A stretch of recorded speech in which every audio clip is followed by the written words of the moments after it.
দেশের মানুষের রমজান আর প্রবাসীদের রমজান এক না। এখানে হয়তো আমরা উন্নত খাবার দাবার, উন্নত লাইফস্টাইলটা পেয়ে যাই, কিন্তু পরিবারের ছোঁয়া, পরিবারের আদর, পরিবারের সাথে একসাথে ইফতার করা হয় না।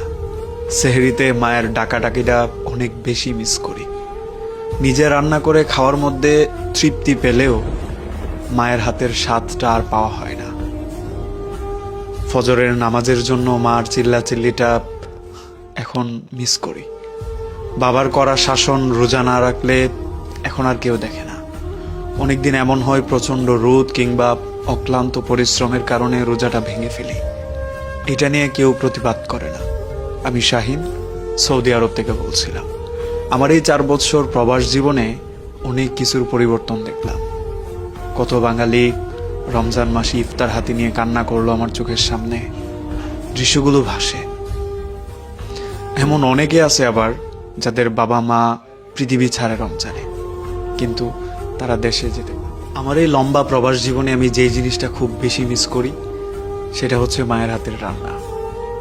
সেই কি আয়োজন ইফতারে, মায়ের সেহরিতে ডাকাডাকিটা এখন আর হয় না। সপ্তাহে 2-4 দিন নিজের রান্না করতে হয়। এভাবে দায়িত্ব নিয়েই নিজের সেহরি নিজের করতে হয়।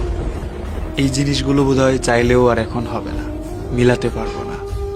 মায়ের শাসন, করা বারণ, কিংবা ইফতারের সময় বাড়িতে সবাইকে নিয়ে বসা, বিষয়টা এখন স্বপ্নের মতো। প্রবাসীদেরও ঈদ হয়, রমজান হয়, কিন্তু বাড়ির মতো আনন্দ হয় না। জীবন এক প্রকার স্বার্থপর। আপনাকে এই যে টাকা পয়সার লোভ দেখিয়ে বাড়ি ছাড়া করবে, আবার দেখতে দেখতে আপনার বাবা মার চলে যাওয়ার সময় হবে। আপনার ভাগ্য খারাপ হলে তাদের শেষ বিদায়টা আপনার চোখের সামনে হবে না।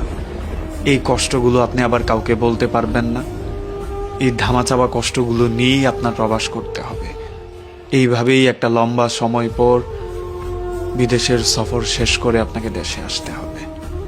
এই কষ্টগুলো আমাদের প্রবাসীদের প্রতিনিয়তই মেনে নিতে হয়, মানিয়ে নিতে হয়। এইভাবেই প্রবাস জীবনটা কেটে যায়।